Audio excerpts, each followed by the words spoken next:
CRONAN SAGA.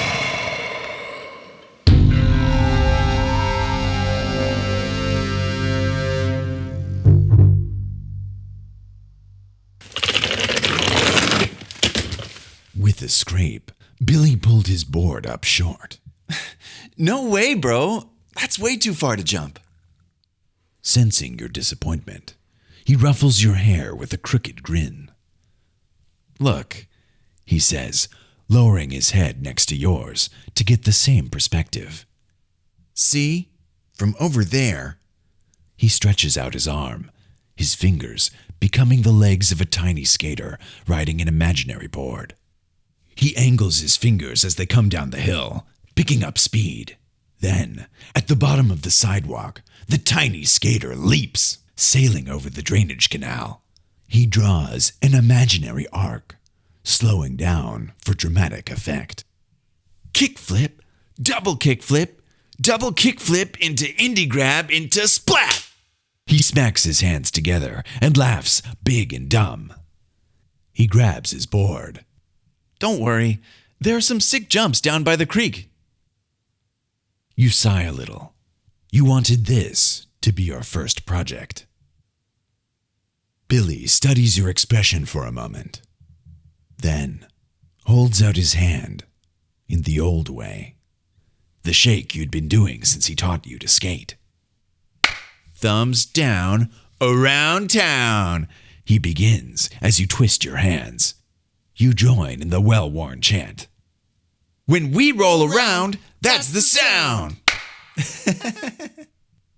The sidewalk extended temptingly over the drainage canal, daring you to jump it. But he was probably right. Probably. You pick up your board and look at it a bit longer. It would be a big jump. Come on, man, Billy called. Almost dark. Time for dinner. He had gone a ways up the path already. You turn to follow him, but the wind has picked up. It starts as a faint, low howl, but then twists into a series of higher, ghostly tones. It has taken on a strange sound, almost like an instrument. Stop messing around, he begins, gesturing to you, but you cannot hear the rest. What? You call, but your voice sinks into the wind. The leaves start to spiral. A storm in a calm evening? Your neck hairs stand on end. The dull roar of the wind grows louder, slowly rising in pitch. It buffets you as it rises higher and higher, blowing in almost rhythmic pulses. You twist your head, following the syncopated gusts. And the sound of smooth jazz? Billy is shouting now. You can hear a note of panic in his voice, but his words are muffled, their consonants ripped away. You see something. Something is moving in the empty space around him, though you can't see what. It congeals invisibly in the air, coagulating in the wind. You can just fuck off! I'll fucking fight you, dude! He shouted, feigning bravado. But he was confused and twisting back and forth, his dark hair blowing in his eyes. The song in the wind was disorienting. He turned away, searching for the source of the awful sound and the threatening feeling. Unsettled, you take a step towards your brother, but then you see it. The creature. What began as just a ripple in the air, an eddy in the wind, a cyst in reality, was growing. It stretched the air disturbingly, pushing through existence as if it were some kind of membrane. Your breath catches as shadowy shapes begin to press against the surface, appendages pushing, stretching, straining. You rub your eyes. Impossible. At least it should have been. Fear freezes you. Something is trying to emerge. It was wrong.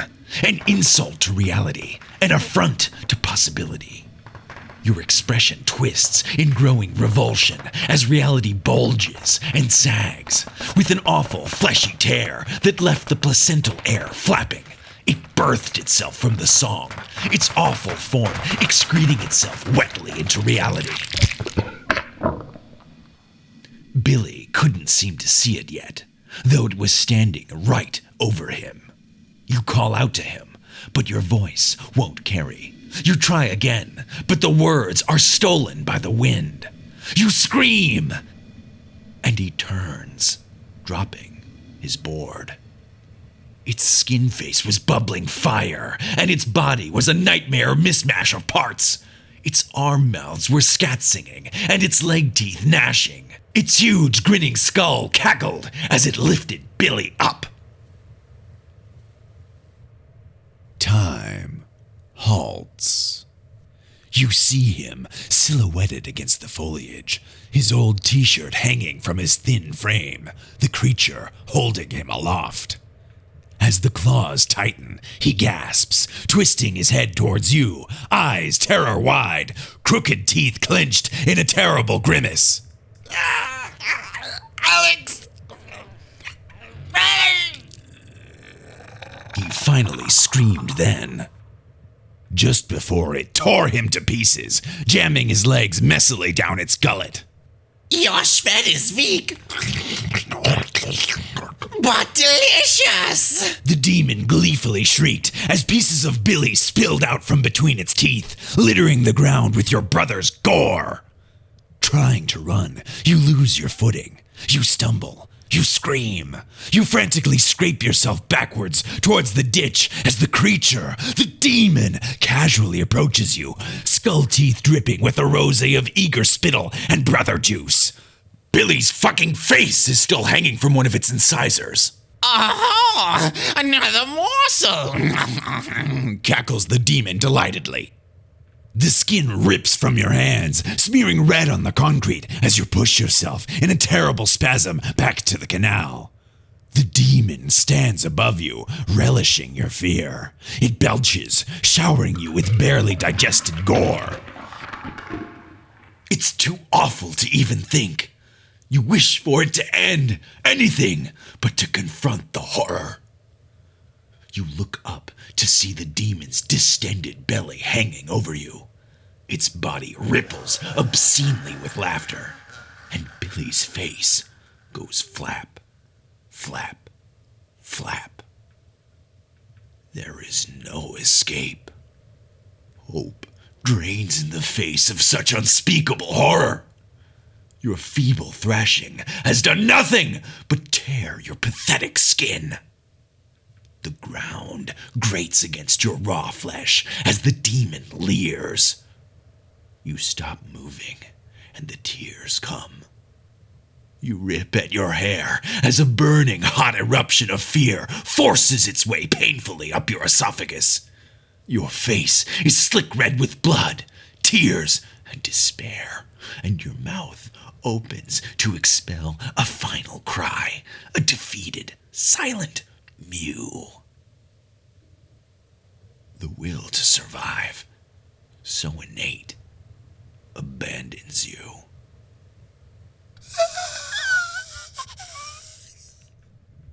Kill me. The demon, savoring your emotions, bends low, bringing Billy's flap of face close. As you lock eyes with your brother's drooping expression, dancing sickeningly from the demon's maw, your mind is drawn back from the paralysis. Billy brings you back. You think not of the horror of what's before you, but of what has been stolen. Your brother! Reduced to this! His face hanging there! From the bottom of your gut, a feeling spreads. The revulsion strengthens you, spreading electric heat through your tendons. The fear, so incapacitating but a moment ago, is leaving you with pure, unadulterated rage. You find your voice, wrestling it back from the wind, grabbing it by the throat. He was my brother! You scream as your hand finds a rock. You scream as your hand finds a rock. You let it fly fast into the demon's gullet, your strength suddenly doubling with purpose. It coughs for a second, taken aback by your courage. There is Shred here too. Its awful carrion breath washes over you again. You reach for another rock, a weapon, anything. Your hands clutch dust, and your fingernails tear at the dirt. If this is the way it will be, then so be it. You bare your teeth, no longer afraid. The creature licks its teeth where its lips would have been. It arches up its spine, tenses its poison gland's mouth, and prepares to pierce you with its tongue stinger. Do it! Just fucking do it!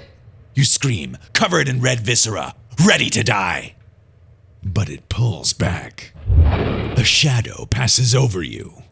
The air thrums with an electric energy that causes even your blood-soaked hairs to stand on end.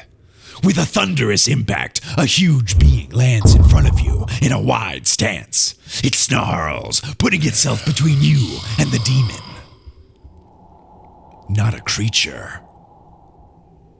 A man. His long hair whips in the wind, flowing like a dark banner behind him. His arms are forged things, furious with muscle. His leather bandolier and hide armor creak, struggling to contain his rage of strength. He fluidly unslings an axe. No, a guitar. It looks strange, otherworldly, its wooden body carved with ancient symbols, both a totem and a weapon. He raises his arm. You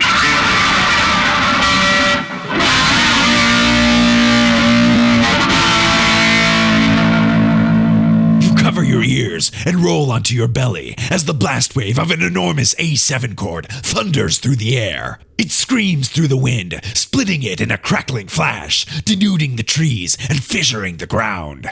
It slams into the demon, searing it with its fury and hurling it backwards with percussive power.